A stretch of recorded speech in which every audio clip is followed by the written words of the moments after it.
Buenos días, soy Gabriel González de los Mártires, residente segundo año de traumatología del Hospital Universitario de Navarra, y hoy voy a dar la sesión sobre los tumores benignos de la rodilla más frecuentes. En primer lugar, explicar el motivo por el que he escogido este tema, que es exponer el manejo y tratamiento oportuno de esta patología, ya que suele coincidir con afecciones ortopédicas comunes como fracturas o en estudios preparatorios. A modo de introducción, señalar que la mayor parte de estos tumores surgen alrededor de la rodilla, ya que es el mayor crecimiento durante el desarrollo. Así, el 60% de los tumores óseos tienden a aparecer en miembros inferiores y prácticamente la mitad de estos suele darse en la rodilla. A modo general, la clínica de los tumores benignos habitualmente suele dar una sensación de pesadez que aumenta con los esfuerzos, es decir, un dolor de características mecánicas, mientras que los tumores malignos suelen tener un dolor de tipo inflamatorio que cede mal con analgésicos, además de tener más frecuentemente una afectación del estado general, ya sea mediante fiebre, anorexia o astenia. En cuanto a la valoración inicial, el esquema general para abordar el diagnóstico de esta patología es similar al de otros problemas ortopédicos. En primer lugar, realizaremos una historia clínica al paciente junto con una exploración física, que jugarán un papel clave en la determinación de si una lesión es sintomática y requiere tratamiento o si esta lesión es incidental, lo que suele indicar que es un proceso benigno o latente que únicamente requerirá de observación. El siguiente paso será realizar radiografías que en muchos casos pueden darnos el diagnóstico o como mínimo sugerir si una lesión es benigna o maligna. De hecho, las radiografías pueden llegar a mostrar características típicas de una lesión que eviten realizar pruebas adicionales o de seguimiento. Existen dos excepciones que son el condosarcoma de bajo grado, que tiene un comportamiento maligno pero no agresivo en la radiografía, mientras que algunas lesiones benignas como el quiste óseo neuresmático o el tumor de células gigantes sí que muestran un comportamiento agresivo en las radiografías y sin embargo son lesiones benignas. En cuanto al protocolo del abordaje del tumor óseo, en primer lugar deberemos tener en cuenta la edad y el sexo del paciente, ya que este es un factor aislado que muchos tumores presentan casi exclusivamente en un grupo de edad específico, ¿no? Lo que nos ayuda a reducir nuestro diagnóstico diferencial. Aquí tenemos una tabla en la que vemos en qué rango de edad se muestran más frecuentemente los tumores benignos. En segundo lugar, deberemos tener en cuenta la localización del tumor, ya sea epifisaria, metafisaria o diafisaria, ya que algunos tumores tienen predilección especial por huesos concretos o por estas localizaciones específicas. Así, en la región epifisaria se localizan principalmente en condroblastoma y el tumor de células gigantes, mientras que en la región metafisaria los tumores cartilaginosos y el ostocondroma. Y en tercer lugar, tendremos que tener en cuenta la morfología del tumor, en la que tendremos que diferenciar qué criterios son de benignidad y cuáles son de malignidad. Dentro de los criterios de benignidad serán que haya una buena delimitación de la lesión, que haya una esclerosis perilesional reactiva, que insufle la cortical pero sin destruirla y que haya una ausencia de invasión de partes blandas y una homogeneidad de la lesión. Sin embargo, sospecharemos una lesión maligna cuando hay una mala delimitación de la lesión, destruya la cortical, haya una extensión tumoral extraesquelética o haya una reacción perióstica. En esta diapositiva muestro la clasificación de Ludwig, que es una clasificación para lesiones osteolíticas, en la que nos orienta el diagnóstico según el grado de agresividad de lesión ósea, valorando parámetros como la alteración de la cortical, si hay anillo escleroso o reacción perióstica. Según la combinación de estos patrones radiográficos, pues obtendremos una lesión con características más benignas, dudosas o malignas. En esta diapositiva organiza los principales tumores que voy a exponer según su clasificación. Explicaré la acondromatosis sinovial y sinovitis villonodular, que son tumores derivados del tejido sinovial. En segundo lugar, el ostocondroma y los encondromas, que son tumores cartilaginosos. En tercer lugar, el tumor de células gigantes. Y en último lugar, las lesiones quísticas o mucinosas, que sean los gangliones intra y extraneurales y los gangliones extraarticulares. En cuanto a la condromatosis sinovial, es un proceso metaplásico condral de la membrana sinovial que da lugar a formación de múltiples nódulos redondeados, que se presentan habitualmente como cuerpos libres interarticulares. El tratamiento consistirá principalmente en la extirpación de estos cuerpos libres de la membrana sinovial afectada. Y la evolución esperable de esta lesión o de estas tumoraciones es que es hacia la artrosis o a la regresión espontánea. La sinovitis villonodular es un trastorno proliferativo de la membrana sinovial caracterizado por estroma fibroso, depósitos de hemosiderina, infiltración por histocitos y células gigantes. En cuanto a la epidemiología, habitualmente se presenta en torno a los 30-50 años, con una incidencia parecida entre ambos sexos. Tiene dos formas de presentación clínica: la localizada, que suele ser un nódulo generalmente que se localiza en la almohadilla grasa de Hoffa o en el receso suprapatelar, o una presentación difusa alrededor de toda la rodilla, siendo esta más frecuente. En cuanto a la clínica, principalmente el paciente nos comentará una sensación de bloqueo y de derrames sanguinolentos. La prueba radiológica de preferencia es la resonancia magnética, y destacar que la evolución de esta lesión es que recidive en el torno al 50% tras el tratamiento oportuno. El tratamiento consistirá principalmente en realizar una sinovectomía total agresiva con técnicas quirúrgicas abiertas, artroscópicas o combinadas.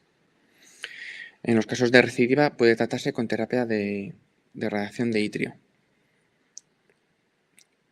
No hay una clara evidencia de que haya menor recurrencia y además puede aumentar el riesgo de sarcoma secundario inducido por radiación y transformación maligna, utilizando esta terapia. Existen nuevas terapias sistémicas con buenos resultados, aunque todavía están en estudio, con los inhibidores de la tirosinquinasa, principalmente con el pexidartinib. Aquí hay un caso, muestro un caso clínico de nuestro hospital. Es un varón de 30 años con diagnóstico de sinovitis villonodular 3 años antes de llegar a la consulta, en la que se realizó una sinovectomía artroscópica y un tratamiento con itria y una recidiva posterior, que es el motivo por el que acude a la consulta. En la exploración física o la anamnesis acude por impotencia funcional y derrames de repetición, presentando una exploración de una rodilla estable pero con un derrame moderado. Se solicitó una resonancia magnética en la que se demostró un derrame articular y una bursitis suprarrenal con signos de proliferación sinovial con calcificación en la grasa de Hoffa, todo ello compatible con una sinovitis villonodular difusa. Se realizó una sinovectomía total artroscópica junto con una sesión de itrio y el paciente recidivó con la sintomatología a los 6 meses de la intervención. Aquí podemos ver las imágenes de la resonancia magnética, en la que podemos ver el abundante derrame y la proliferación sinovial con afectación de la grasa de Hoffa y la bursitis suprarrenal. Aquí tenemos dos imágenes de la intervención. Bueno, pasando a los tumores del tejido cartilaginoso, tenemos el osteocondroma, que es un tumor osteocartilaginoso benigno que aparece habitualmente en la superficie del hueso. En cuanto a la epidemiología, es uno de los tumores óseos más benignos, tumores más frecuentes en óseos benignos. Se da generalmente en las primeras 2 décadas de la vida y tiene una degeneración maligna menor al 1%. Si aparecen en diferentes o múltiples, ¿no?, en diferentes partes del cuerpo, se denominan exostosis múltiples hereditaria. En cuanto a la clínica, la mayor parte suelen ser solitarios y asintomáticos y se suelen descubrir de manera incidental. Y si provocan dolor, suelen dar dolor por inflamación de la bolsa sinovial suprayacente, por la fractura del pedículo o por una compresión nerviosa. En la radiología podemos diferenciar dos tipos de presentaciones, los sésiles o los pediculados, siendo estos últimos teniendo una tendencia a una degeneración maligna mayor que los sésiles.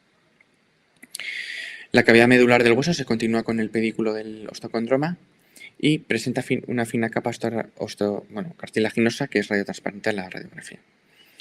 Pediríamos exclusivamente un TAC, una resonancia magnética, cuando sospechemos una degeneración maligna.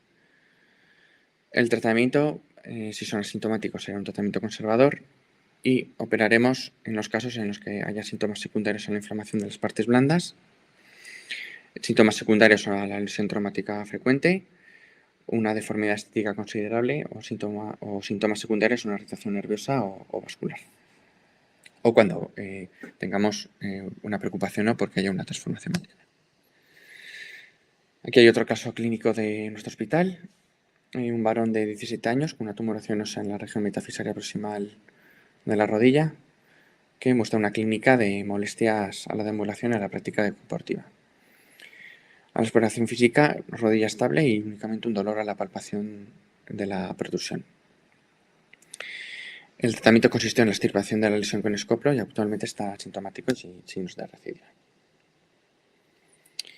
Segundo tumor, el econdroma, es un tumor benigno caracterizado por la formación de cartílago maduro. En cuanto a la epidemiología, en la Edad Media suele ser habitualmente en torno a los 32 años, con una incidencia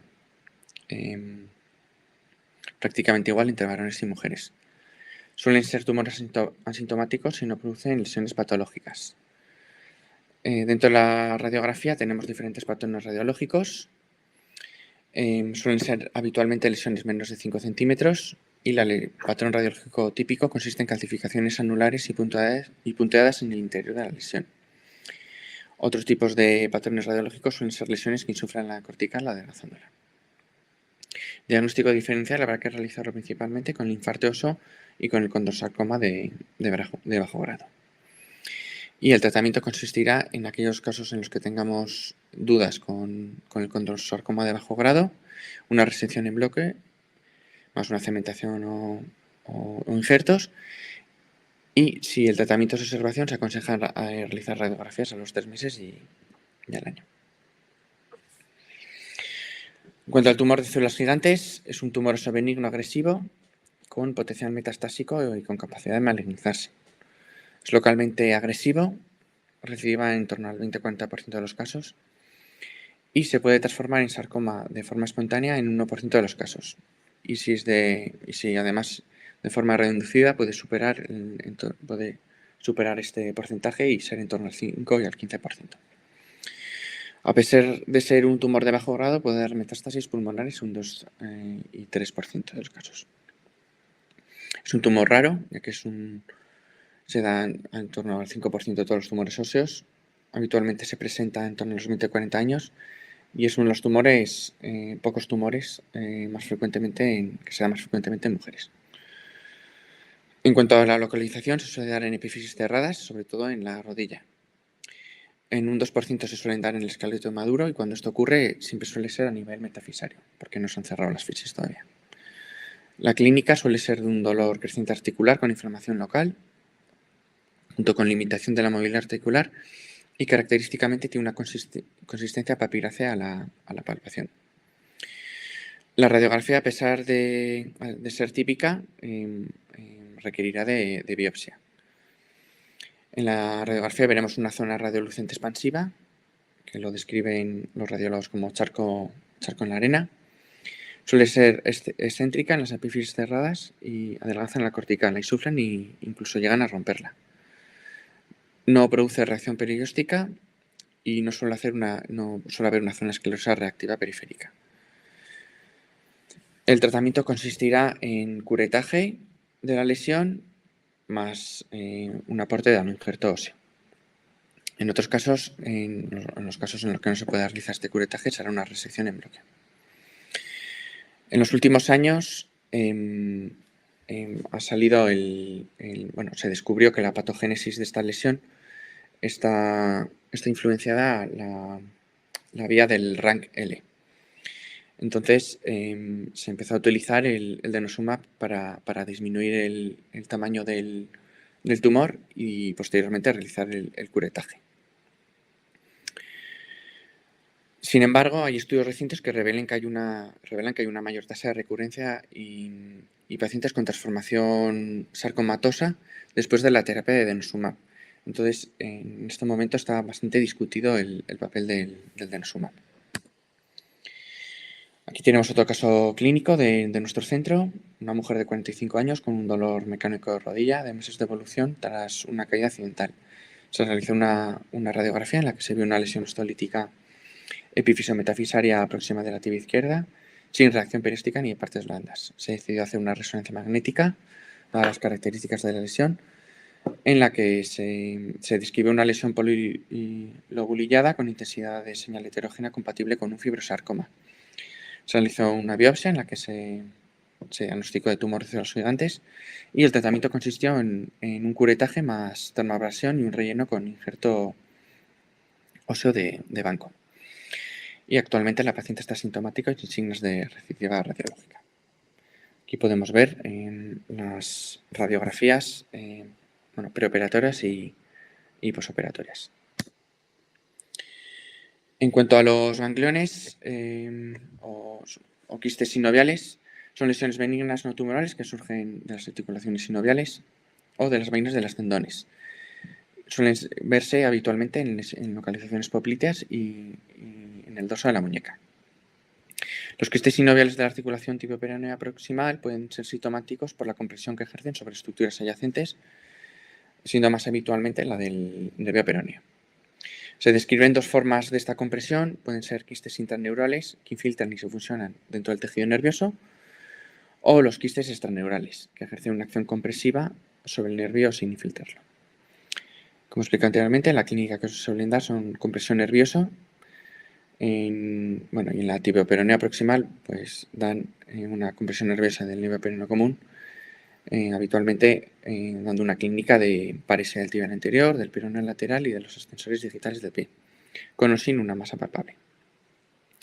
El tratamiento consiste en la resección del quiste o la resección parcial del nervio.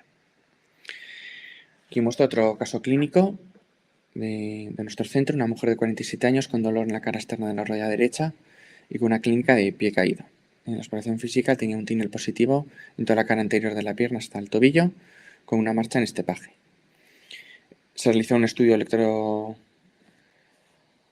electrofisiológico compatible con patología compresiva del CPE a la altura de la cabeza del peroné. Y se realizó una cirugía en la que se disecó el nervio ciático propio externo hasta la entrada de la fascia de los peroneos y se extirpó el ganglión externo. Aquí podemos ver las imágenes intraoperatorias, ¿no? El ganglión extraneural, cómo se vacía y cómo se extirpa. Y en último lugar, los gangliones del ligamento cruzado. Es una condición rara que se ve con poca frecuencia en el entorno clínico. La mayoría de los pacientes presentan dolor en la rodilla, aunque ocasionalmente se presentan con otros síntomas mecánicos, ¿no? Como puede ser bloqueo, chasquidos y desprendimiento. Dado el hecho de que el dolor de la rodilla puede ser causado por una variedad de condiciones, el diagnóstico de quiste ganglionar rara vez se puede hacer solo con la base clínica, ¿no? Y con frecuencia hay que realizar una resonancia magnética para llegar a este diagnóstico. Aquí podemos ver una resonancia magnética, un caso también de nuestro centro, que aún está por intervenir, que se puede ver un ganglión del cruzado posterior. Modo de conclusiones, pues bueno, conocer los principales criterios radiológicos de malignidad y benignidad en los tumores óseos que nos hagan correr o no. Y que ante la sospecha de malignidad o transformación maligna habrá que ampliar el estudio con pruebas de imagen, biopsia y derivar a un centro o unidad especializada. Esto es todo, muchas gracias por vuestra atención y espero que os haya gustado la presentación.